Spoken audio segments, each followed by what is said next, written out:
மக்கள் அங்க இருக்காங்கல்ல, கொடி இறக்கி பிடிங்க.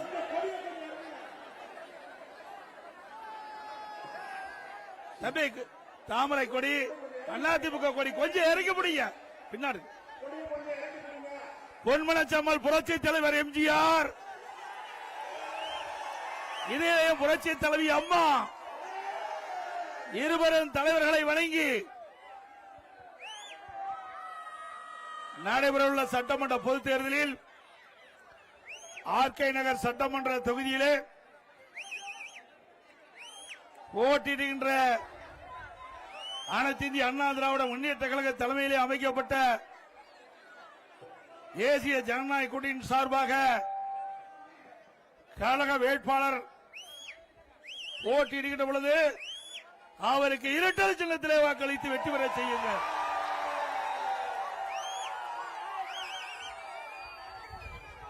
நம்முடைய சின்னம் பொன்மனச்சம்மல் புரட்சி தலைவர் எம்ஜிஆர் சின்னம், அம்மாவின் சின்னம், உங்களின் சின்னம், மக்களின் சின்னம், மீனவர்களின் சின்னம், தொழிலாளர்களுடைய சின்னம், வெற்றி சின்னம்.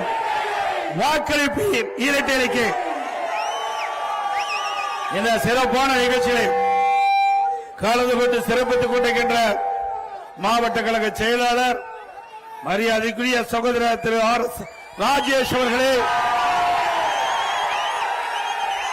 மற்றும் பாரதிய ஜனதா கட்சி சேர்ந்த தலைவர்களே, நிர்வாகிகளே, பாட்டாளி மக்கள் கட்சி சேர்ந்த நிர்வாகிகளே, தலைவர்களே, அம்மா மக்கள் முன்னேற்ற கழகத்தை சேர்ந்த தலைவர்களே, நிர்வாகிகளே, தமிழ் மாநில காங்கிரஸ் கட்சி சேர்ந்த தலைவர்களே, நிர்வாகிகளே, இந்திய ஜனநாயக கட்சி சேர்ந்த தலைவர்களே, நிர்வாகிகளே, புரட்சி பாரத கட்சி சேர்ந்த தலைவர்களே, நிர்வாகிகளே, புதிய நீதி கட்சி சேர்ந்த தலைவர்களே, நிர்வாகிகளே, தமிழக மக்கள் முன்னேற்ற கழகத்தை சேர்ந்த நிர்வாகிகளே, பெருந்தலைவர் மக்கள் கட்சி சேர்ந்த தலைவர்களே, நிர்வாகிகளே மற்றும் தமிழ் மாநில முஸ்லிமை கட்சி சேர்ந்த நிர்வாகிகளே, இங்கே திரளாக குழுமிருக்கின்ற அனைத்து இந்திய அண்ணா திராவிட முன்னேற்ற கழகத்திலே பல்வேறு பொறுப்புகளை வைக்கின்ற நிர்வாகிகளே, கழக உடன்பிறப்புகளே, கூட்டணி கட்சி சேர்ந்த தலைவர்களே, நிர்வாகிகளே, தொண்டர்களே, பெரியோர்களே, தாய்மார்களே, பத்திரிகையாளர், ஊடக நண்பர்களே, வாக்காளர் மக்களே, அத்தனை பேருக்கும் என்னுடைய முதற்கால் நன்றி கலந்த வணக்கம்.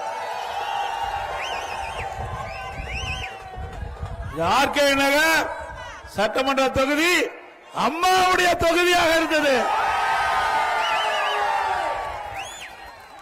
அம்மா அவர்கள் இருக்கின்ற பொழுது இந்த தொகுதிக்கு எத்தனை திட்டங்கள் கொண்டு வந்து நிறைவேற்றினார்களோ அதேபோல் மீண்டும் அதிமுக ஆட்சி உங்களுடைய மகத்தான ஆதரவின் பேரில் மலரும். அதேபோல இந்த ஆர்கே நகர் சட்டமன்ற தொகுதிக்கின்ற மக்களுக்கு தேவையான நன்மைகள் முழுமையாக கிடைக்கும். அம்மா இருக்கின்ற பொழுது இந்த மக்களுக்கு ஏழை எளிய குடும்பத்தைச் சேர்ந்த மாணவ மாணவி படிப்பதற்கு காலை மற்றும் அறிவியல் கல்லூரியை கொடுத்தார்கள், தொழில்நுட்ப கல்லூரியை கொடுத்தார்கள். போக்குவரத்து நெரிசல் அதிகமுள்ள இந்த பகுதியை மெட்ரோ ரயில் திட்டத்தின் மூலமாக திட்டத்தை நிறைவேற்றி போக்குவரத்து நெரிசல் குறைப்பதற்காக நடவடிக்கை எடுத்தார்கள். அதேபோல மீண்டும் அதிமுக ஆட்சி உங்களுடைய மகத்தான ஆதரவின் பேரிலே மலரும்.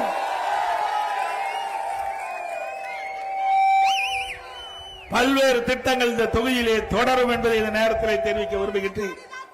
சிந்திச்சு பாருங்கள், 5 ஆண்டு திராவிட முன்னேற்ற கழக கொடுமையான ஆட்சியே மக்களுக்கு என்ன நன்மை கிடைத்தது? குடும்ப ஆட்சி, வாரிசு அரசியல், அதுதான் 5 ஆண்டு திராவிட முன்னேற்ற கழக ஆட்சியிலே மக்கள் பார்க்கப்பட்டது. இந்த 5 ஆண்டு காலத்திலே இந்த சென்னை மாநகரத்திலும் சரி, தமிழகத்திலும் சரி, ஏதாவது ஒரு பெரிய திட்டமாவது இந்த ஆட்சியிலே கொண்டு வந்திருக்கின்றார்களா? கொண்டாந்திருக்காங்களா? இந்த ஆட்சியிலே பார்ப்பதெல்லாம் கலெக்ஷன், கமிஷன், கரப்ஷன், இதுதான் நாள்தோறும் நடக்குது. எவட கழிப்பறை, அந்த கழிப்பறைக்கு கட்டண வசூல், அதிலையும் கொள்ளையடிக்கின்ற கட்சி திமுக கட்சி. கேவலம் கழிப்பறை. அதை கூட விட்டு வைக்கல. அப்படிப்பட்ட கட்சி மீண்டும் ஆட்சிக்கு வரணுங்களா? திராவிட முன்னேற்ற கழகம் என்று சொன்னால் ஊழல், ஊழல் என்று சொன்னால் திமுக. இந்தியாவில் பல மாநிலம் இருந்தது, எந்த மாநிலம் ஊழலுக்காக கலைக்கப்படவில்லை. ஆனால் தமிழ்நாட்டில் ஆண்ட திராவிட முன்னேற்ற கழகம் ஊழலுக்காக கலைக்கப்பட்ட ஒரே அரசாங்கம் திமுக அரசாங்கம். அதே போல ஊழலின் ஊற்றுக்கண் திமுக. ஊழல் என்று சொன்னால் திமுக தான் ஞாபகம் வரும், திமுக என்றால் ஊழல் தான் ஞாபகம் வரும். அப்படிப்பட்ட ஊழல் நிறைந்த கட்சி மீண்டும் தமிழகத்தில் ஆள வேண்டுமா? திரு ஸ்டாலினுடைய நோக்கம் என்ன?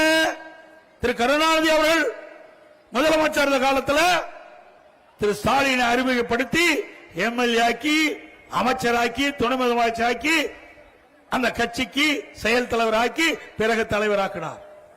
அதே போல திரு கருணாநிதி அவர்கள் என்ன எப்படி தொடர்ந்தாரோ அந்த கட்சியிலும் சரி, ஆட்சியிலும் சரி, இன்றைய முதலமைச்சர் ஸ்டாலின் அவர்களும் தனக்கு பின்னால் தன் குடும்பத்தை சேர்ந்தவர்கள், அது ஆண் வாரிசுகள், அவர்கள்தான் திமுக கட்சிக்கு தலைவர் ஆக வேண்டும் என்ற நோக்கத்தோடு உதயநிதி அவர்களை இன்றைக்கு அறிமுகம் செய்து சட்டமன்ற உறுப்பினர் ஆக்கினார், பிறகு அமைச்சர் ஆக்கினார், இப்பொழுது துணை முதலமைச்சர் ஆக்கியிருக்கிறார்.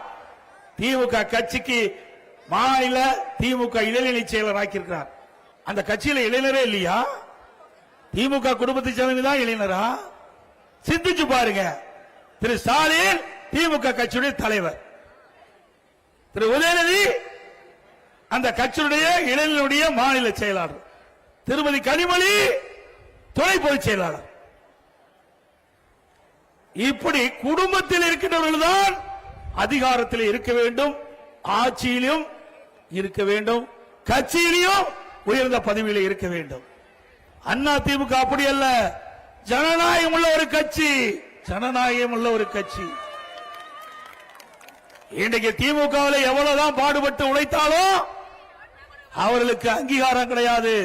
அண்ணா திமுகவை பொறுத்த வரைக்கும் இதே புரட்சி தலைவி அம்மா அவர்கள் சட்டமன்றத்திலே தெரிவித்தார், எனக்கு பின்னாலும் அனைத்து இந்திய அண்ணா திராவிட முன்னேற்றம் 100 ஆண்டு தொடரும். இன்றைக்கு அம்மா அவர்கள் மறைந்த பிறகு இந்த கட்சி உடைந்து விடும், இந்த கட்சியை முடக்கி விடலாம், வழக்கு போட்டு தடுத்து விடலாம் என்று சில பி டீமை ஏற்படுத்தி எவ்வளவு முயற்சி செய்தார்கள். இங்க இருக்கின்ற மக்கள் தொழிலோடு, கழக உடன்பிறப்புகள், நிர்வாகிகளோடு அதையெல்லாம் தூள் தூளாக உடைத்து நொறுக்கப்பட்டது. எவ்வளவு பிரச்சனை, கொஞ்ச நெஞ்ச பிரச்சனையா? உட்கட்சியிலே பிரச்சனையை தூண்டிவிட்டு இப்பொழுது போயிருக்கிற பாத்தீங்களா, உண்மையான முகம் வெளியே வந்துட்டது இல்ல, பூனைக்குட்டி வெளியில வந்துட்டது. நான் அப்பொழுது சொன்னேன், பல பேர் நம்பல, வேண்டுமென்றே திட்டமிட்டு மாண்பு அம்மா மறைவுக்கு பிறகு இந்த இயக்கத்தை கைப்பற்ற பல பேர் முயற்சி செய்தார்கள். அத்தனையும் உங்கள் துணை கொண்டு அதையெல்லாம் தடுத்து நிறுத்தி இன்னைக்கு அண்ணா திமுக வலிமை உள்ள இயக்கம் என்று நிரூபித்து காட்டுகிறோம். இது ஏழைகளுக்காக தொடங்கப்பட்ட கட்சி, மக்களுக்காக தொடங்கப்பட்ட கட்சி. பொன்மனச்செம்மல் புரட்சி தலைவர் எம்ஜிஆர் அவர்கள் இன்றைக்கு தமிழகத்தில் வாழ்கின்ற மக்களுக்கு தேவையான திட்டங்கள் கொடுக்க வேண்டும் என்பதற்காக, ஏழைகளுடைய வாழ்வு மலர வேண்டும், ஏழைகளுக்கு தேவையான திட்டங்கள் கிடைக்க வேண்டும் என்பதற்காக தொடங்கப்பட்ட கட்சி. அவர் மறைவுக்கு பிறகு இந்த இயக்கம் இரண்டாக உடைந்தது. அதை மாண்புமிகு புரட்சி தலைவி அம்மா அவர்கள் ஒன்றாக இணைத்து பொன்மனச்செம்மல் புரட்சி தலைவர் கண்ட கனவை நனவாக்கின்ற விதமாக சிறப்பான ஆட்சி கொடுத்த தலைவி புரட்சி தலைவி அம்மா. இன்றைக்கு தமிழகத்தில் 31 ஆண்டு காலம் ஆண்ட ஒரே கட்சி அனைத்து இந்திய அண்ணா திராவிட முன்னேற்ற கழக கட்சி. 31 ஆண்டு காலம் தமிழகத்தில் ஆண்ட காரணத்தால்தான் இன்றைக்கு தமிழகம் இந்தியாவிலேயே முதல் மாநிலம் என்ற உயர்ந்த நிலைக்கு எட்டி பிடித்தது அண்ணா திமுக ஆட்சியிலே. திமுக ஆட்சியில் என்ன கொள்ளையடிப்பதுதான் குறிக்கோள். எந்தெந்த இலாக்களை எவ்வளவு கொள்ளையடிக்க வேண்டும், 5 ஆண்டுகளை திட்டமிட்டு கொள்ளையடித்த கட்சி மீண்டும் ஆட்சிக்கு வரணுங்களா? நல்லா சத்தமா சொல்லுங்க, ஸ்டாலின் காதுக்கு போய் கேட்கணும்.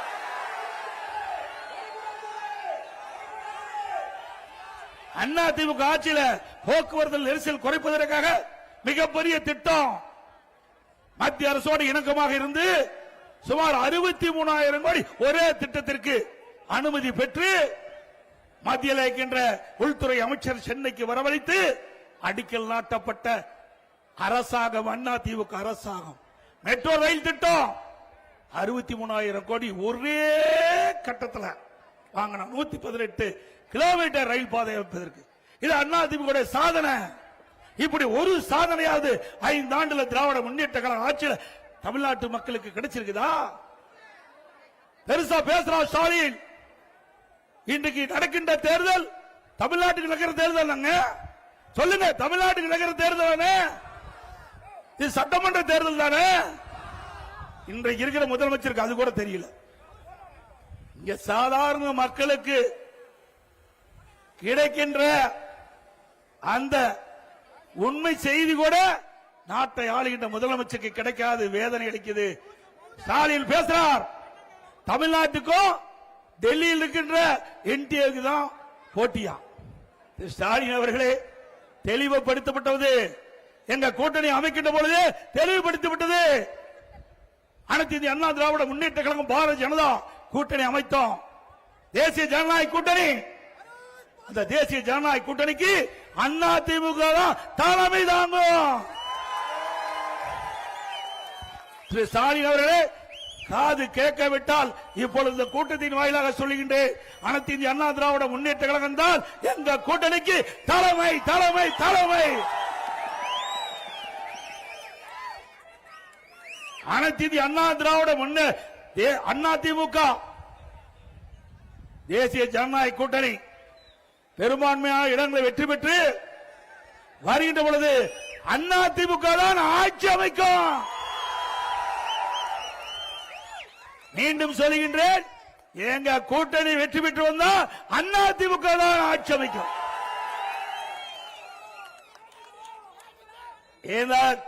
அனைத்து இந்திய அண்ணா திராவிட முன்னேற்ற கழகம் பாரதிய ஜனதா தேசிய ஜனநாயக கூட்டணிக்கு தலைமை தாங்குகின்ற அதிமுக அதனுடைய முதலமைச்சர் வேட்பாளர் இபிஎஸ். நான் சொல்லவில்லை, நான் சொல்லல. எங்க கூட்டணியில் அங்கம் வைக்கின்ற பாரதிய ஜனதா கட்சி முதலாக கூட்டணி பேச்சுவார்த்தை நடைபெற்று ஓட்டலிலே உள்துறை அமைச்சர் அவர்கள் பேட்டி கொடுத்தார்கள். பத்திரிகைக்கும் ஊடகத்துக்கும் பேட்டி கொடுத்தாங்க. அப்ப இந்த கருத்தை குறிப்பிட்டாங்க. தம்பி, இந்த கொடி கீழே முடியும், ஒரே நிமிஷம், கொடி கொஞ்சம் கீழே முடியும். அந்த முதலாக பேட்டி குடிக்கின்ற பொழுது எங்க கூட்டணியுடைய நிலைப்பாட்டை தெளிவுபடுத்தியிருக்கிறோம். ஸ்டாலினால அதிமுக மீது எந்த குறையும் சொல்ல முடியல.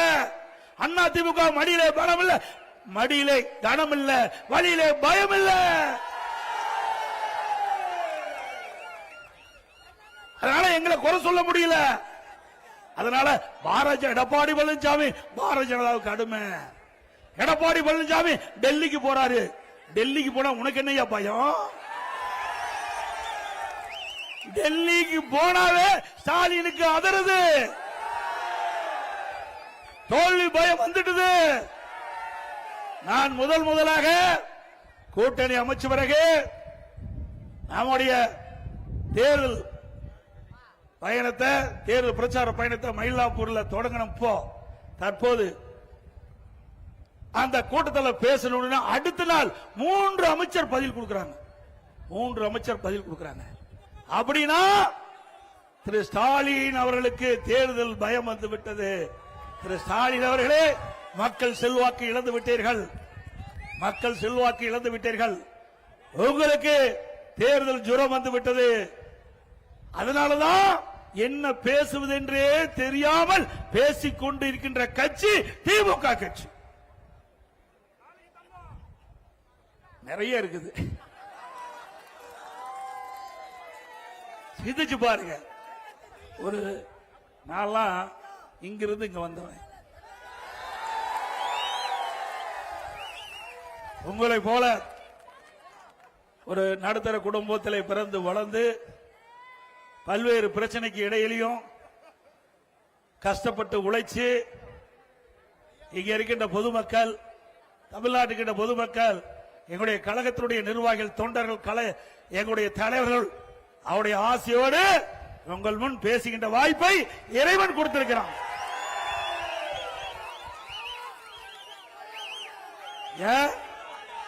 கருணாநிதி குடும்பம் மட்டும்தான் ஆட்சி அதிகாரத்தில் இருக்க வேணுமா? ஏன் இங்க இருக்கிற ராமசாமி, குப்புசாமி, சின்னசாமி அதிகாரத்துக்கு வந்தா மக்கள் ஏற்றுக்கொள்ள மாட்டார்களா? இது என்ன வாரிசு அரசியலா? என்ன ராஜா பரம்பரையா, அரசு பரம்பரையா? அந்த குடும்பத்தை சேர்ந்தவர் தான் ஆட்சிக்கு வர வேணுமா? திரு ஸ்டாலின் அவர்களே, இந்த தேர்தலோடு திரு கருணாநிதி குடும்பத்திற்கு முற்றுப்புள்ளி வைக்கின்ற தேர்தல். இனி தமிழகத்தை ஆளக்கூடியவர்கள் சாதாரண குடிமகன் தான் தமிழகத்தை ஆள முடியும். அதற்கு நீங்கள் துணை நிற்பீங்களா? அவள் கனவு கண்டு கொண்டிருக்கிறார்கள். திராவிட முன்னேற்ற கழகம் திரு கருணாநிதி குடும்பத்தில் பிறந்தவர்கள் தான் ஆட்சி அதிகாரத்துக்கு வர வேண்டும் என்று எண்ணிக்கொண்டிருக்கின்ற கனவை தகர்த்தறிவீர்களா? இன்றைக்கு தமிழகத்திலே 4 அதிகார மையங்கள் ஆண்டு கொண்டிருக்கின்றன. தமிழகத்தை ஆட்டிப்படுத்திக் கொண்டிருக்கின்றது. ஒன்று ஸ்டாலின் அவர்கள், 2 உதயநிதி அவர்கள், 3வது திரு சபரீசன், 4வது திரு ஸ்டாலினுடைய மனைவி அவர்கள். 4 அதிகார மையங்கள் இந்த நாட்டிற்கு தேவையா? நடைபெறுகின்ற சட்டமன்ற பொதுத் தேர்தலிலே மக்களோட ஆட்சி அகற்ற வேண்டும் என்ற அடிப்படையிலே அதிமுக தலைமையிலே மிகப்பெரிய கூட்டணி அமைச்சிருக்கின்றோம். நம்முடைய கூட்டணி கட்சி சேர்ந்த தலைவர்கள் எல்லாம் மக்களுக்கு உழைக்கின்றவர்கள், மக்களுடைய பிரச்சனையை தைரியமாக எடுத்து சொல்லுகின்றவர்கள், மக்களுடைய பிரச்சனைக்காக குரல் கொடுக்கின்றவர்கள், அதை தீர்க்க கூட பாடுபடுகின்றவர்கள். அப்படிப்பட்ட கட்சி தலைவரோடு தான் நாம் கூட்டணி அமைத்திருக்கின்றோம். ஆனால் திராவிட முன்னேற்ற கழகம் தலைமையிலே அமைக்கப்பட்ட கூட்டணி வெற்றி கூட்டணி. உண்மைதானே? ஸ்டாலின் எப்பொழுது பேசினாலும் குறிப்பிடுகிறார், எங்கள் கூட்டணி வலிமையான கூட்டணி, எங்கள் கூட்டணி 10 ஆண்டு காலம் தொடர்ந்து நீடித்துக் கொண்டிருக்கிறது என்று. ஆமா, ஜால்ரா போட்டு இருக்கிறாங்க. என்ன பண்றது?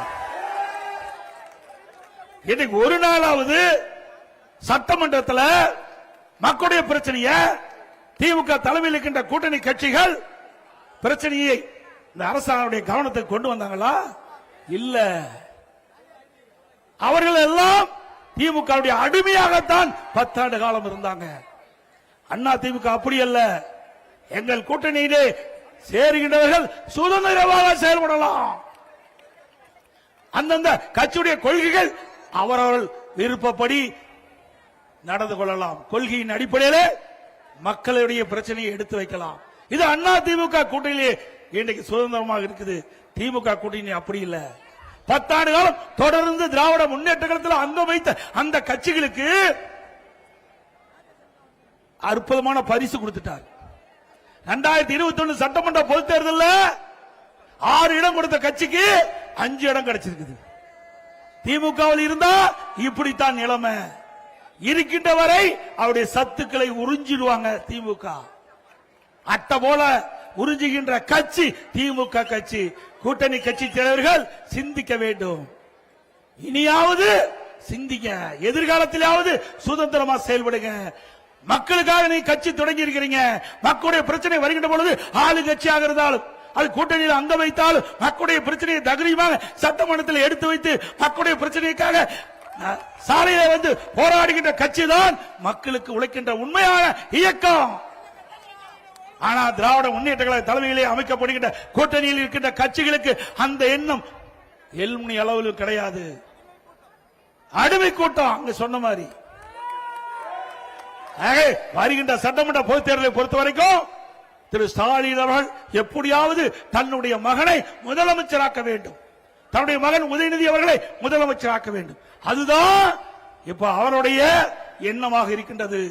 எப்படியாவது தமிழ்நாட்டுக்கின்ற சின்ன சின்ன கட்சிகள் எல்லாம் சேர்த்து அங்க சட்டமன்ற தேர்தலில் அதிக இடங்களை பெற்று திமுக ஆட்சிக்கு வருகின்ற பொழுது உதயநிதி ஸ்டாலின் அவர்கள் தான் முதலமைச்சராக வருவதற்கு இன்றைய முதலமைச்சர் முயற்சி செய்து கொண்டிருக்கிறார். அதற்கு மக்கள் அனுமதிப்பீங்களா? திரு ஸ்டாலின் அவர்களே, நீங்க எவ்வளவுதான் குட்டிக்கரணம் போட்டாலும் இன்னைக்கு தமிழ்நாடு மக்கள் நம்ப போவதில்லை. இன்றைக்கு திராவிட முன்னேற்ற கழகம் 2021 சட்டமன்ற பொதுத் தேர்தல் சுமார் 525 அறிவிப்புகள் வெளியிட்டீங்க. இதுவரை 4/1 அறிவிப்பு தான் நிறைவேற்றிருக்கிறீங்க. எஞ்சிய அறிவிப்புகள் அத்தனையோ வெற்றி அறிவிப்பாகிவிட்டது. மக்கள் புரிந்து கொண்டார்கள். உங்களுடைய முகம் மக்களுக்கு தெரிந்துவிட்டது. வருகின்ற சட்டமன்ற பொதுத் தேர்தலில் திராவிட முன்னேற்ற கழக தலைமையில் அமைக்கப்பட்ட கூட்டணி மிகப்பெரிய படு தோல்வி அடைவது உறுதி. மக்கள் விரோத ஆட்சி அகற்றப்பட நீங்கள் துணை நிற்பீர்களா?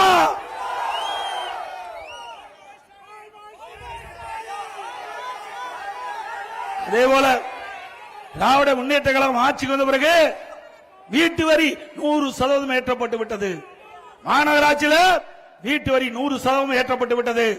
ஆண்டுக்கு 6% வரி உயர்வு, 2 ஆண்டுக்கு 12% உயர்த்திட்டாங்க. நேற்றைக்கு அறிவிப்பு வந்துட்டு மீண்டும் 6% உயர்வுன்னு. கடைக்கு 180% வரி உயர்வு, 150% கடைக்கு வரி உயர்வு. குப்பைக்கு வரி போட்டது ஒரே அரசாங்கம் திமுக அரசாங்கம். குப்பை கூட விட்டு வைக்கல. எவ்வளவு கேவலமான அரசாங்கம். அதோட குடிநீருக்கு வரி உயர்வு, அதோட மின் கட்டண உயர்வு 52% உயர்த்திட்டாங்க. ஆண்டுக்கு 5% வரி உயர்வு, 3 வருஷத்துல 15% உயர்ந்து போச்சு. இப்ப கிட்டத்தட்ட 67% அண்ணா திமுக ஆட்சி இருந்ததை விட திமுக ஆட்சியில மின் கட்டண உயர்வு. இப்படி மக்கள் மீது மிகப்பெரிய வரி சுமத்திய அரசாங்கம் மீண்டும் வர வேண்டுங்களா? விலைவாசி உயர்வு, இன்றைக்கு அரிசி விலை உயர்ந்தாச்சு, பருப்பு விலை உயர்ந்தாச்சு, எண்ணெய் விலை உயர்ந்தாச்சு. இதையெல்லாம் குறைப்பதற்கு இந்த அரசாங்கம் நடவடிக்கை எடுக்கல. கொள்ளையடிப்பதில் தான் இன்றைக்கு குறிக்கோளாக இருக்கின்றது என்பதை நேரத்தில் தெரிவித்து, இன்றைக்கு விடியா திமுக ஆட்சியை வீட்டுக்கு அனுப்புகின்ற காலம் நெருங்கிவிட்டது. அதே போல போதைப் பொருள், எங்கு பார்த்தாலும் போதைப் பொருள் விற்பனை. கஞ்சா விற்காத இடமே இல்ல. இந்த கஞ்சா போதை ஆசாமியால் மக்கள் வீதியிலே நடமாட முடியல. அந்த போதை ஆசாமியால் கொலை, கொள்ளை, திருட்டு, வழிப்பறிவு, பாலியல் கொடுமை நடக்காத நாளே இல்ல. சிறுமிகள் முதல் மூதாட்டி வரை பாலியல் சீண்டலுக்கு ஆளாக்கப்படுகின்ற காட்சி இந்த ஆட்சியிலே தான் பார்க்கப்படுகிறது. இப்படிப்பட்ட ஆட்சி தொடர வேண்டுமா?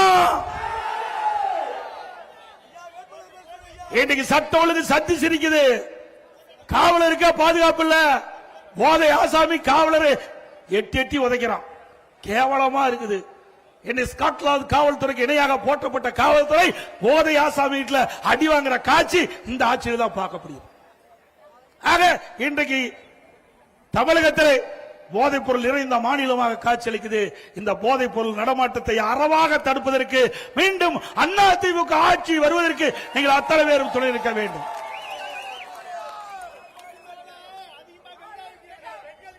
அதே போல கஞ்சா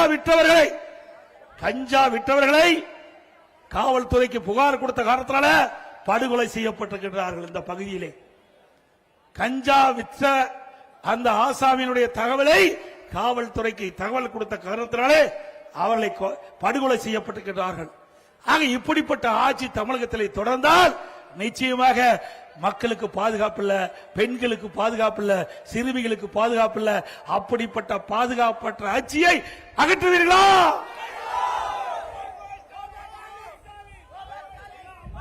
அதோட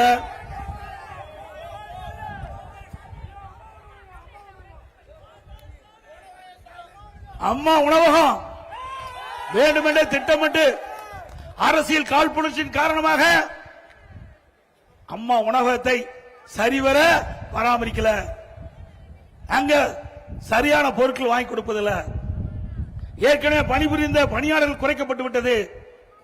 மீண்டும் அதிமுக ஆட்சி மலர்ந்தவுடனே அம்மா உணவகம் சிறப்பாக செயல்படும். ஏழைகள் வயிறாக ருசியாக எல்லா அம்மா உணவகத்திலும் நம்முடைய ஏழை மக்களுக்கு வழங்கப்படும் என்ற செய்தியை இந்த நேரத்தில் தெரிவிக்க விரும்புகின்றேன். அதோடு இந்த நிகழ்ச்சியிலே பங்கு பெற்றிருக்கின்ற கழகத்துடைய நிர்வாகிகள் நேதாஜி கணேசன் அவர்களே, திரு பி வெங்கடேசன் அவர்களே, திரு ஆர் எஸ் ஜனார்த்தனம் அவர்களே, திரு பாலமுருகன் அவர்களே, சரியாக மதுரை வீரன் அவர்களே, ஸ்ரீ சத்யலட்சுமி அவர்களே, நாகரத்தினம் அவர்களே, கே வி சுபா தேவராஜன் அவர்களே, திரு வினோத்குமார் அவர்களே, SR பாபு அவர்களே, திரு கணேசன் அவர்களே, லட்சுமி அவர்களே, திரு ஐயப்பா, திரு வெங்கடேசன் அவர்களே, சந்தன சிவா அவர்களே, நித்யானந்தம் அவர்களே, திரு எமன் சீனிவாச பாலாஜி அவர்களே, டி ஜனார்த்தன் அவர்களே, முத்துச்செல்வன் அவர்களே, ஜெயவனத்தன் அவர்களே, கார்த்திகேயன் அவர்களே, திரு ஜஸ்டின் பிரேம்குமார் அவர்களே, திரு எஸ் முகேஷ் அவர்களே, குமார் அவர்களே, கவுண்டர்களே மற்றும் நம்முடைய கூட்டணியில் அங்கம் வைக்கின்ற பாஜக பொறுப்பாளர் திரு NL நாகராஜ் அவர்களே, பாஜக பொறுப்பாளர் எம் கிருஷ்ணகுமார் அவர்களே, பாஜக பொருளாளர் சதாசிவம் அவர்களே, பாமக பசுமை தாயத்தைச் சேர்ந்த திரு வி ராதாகிருஷ்ணன் அவர்களே, பாமக திரு வண்ண ஆர் சத்யா அவர்களே, அம்மா மக்கள் முன்னேற்ற கழக மாவட்ட செயலாளர் திரு டி சக்கரபாணி அவர்களே, இந்திய ஜனநாயக கட்சியின் ஆர் குணசேகரன் அவர்களே, நம்ம கூட்டணி அங்கம் வச்சு சேர்ந்த கழக உடன்பிறப்புகள் அனைவருக்கும் இந்த நேரத்தில் நன்றி தெரிவித்து, அந்த மீனவர் மக்களுடைய கோரிக்கையை ஏற்று மீன்பிடி தடை காலத்தில் 8000 ரூபாய் கொடுத்திருந்த 12000 ரூபாய் உயர்த்தி கொடுத்திருக்கிறது. அதே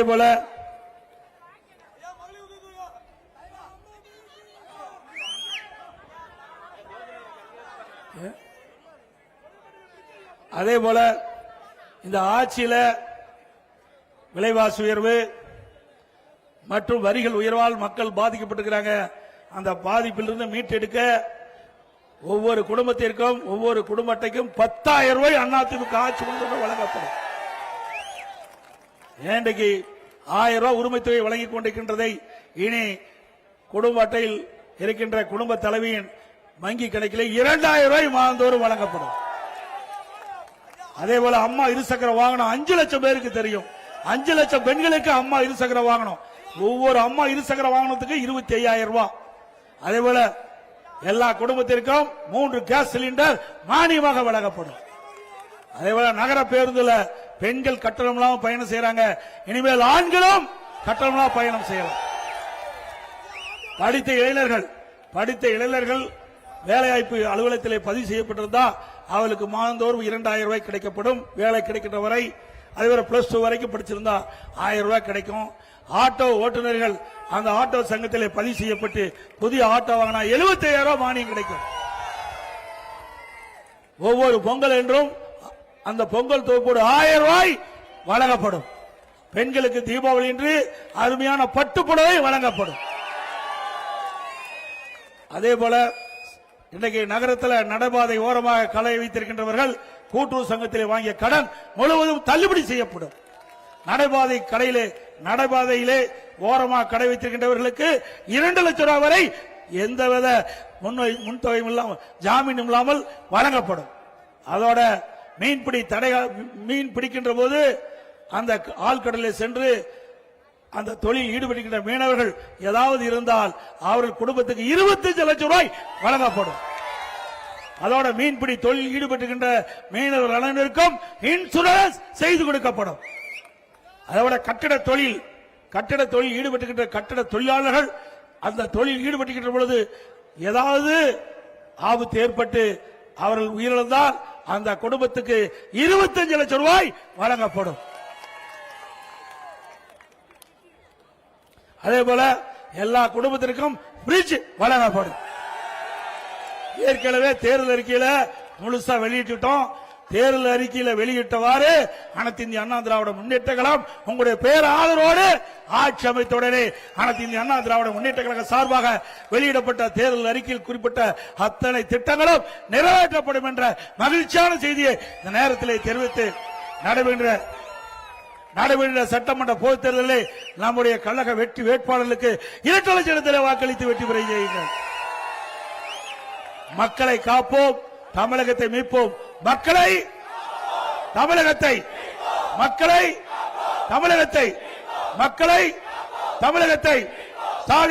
ஸ்டாலின் மாடல் அரசு, ஃபெயிலியர் மாடல் அரசு. Bye bye Stalin. மிக சிறப்பாக எழுச்சியாக இந்த தேர்தல் பிரச்சார கூட்ட நிகழ்ச்சியை ஏற்பாடு செய்த அருமை சகோதரர் ராஜேஷ் அவர்களுக்கும் அவரோடு இணைந்து பணியாற்றிய பகுதி கழக செயலாளர், வட்ட கழக செயலாளர், கழகத்திலே பல்வேறு பொறுப்பில் நிர்வாகிகள், நம்ம கூட்டணி கட்சி சேர்ந்த தலைவர்கள், நிர்வாகிகள், தொண்டர்கள், வருகின்ற அத்தனை வாக்காளர் பெருமக்களுக்கும் நன்றி. வணக்கம்.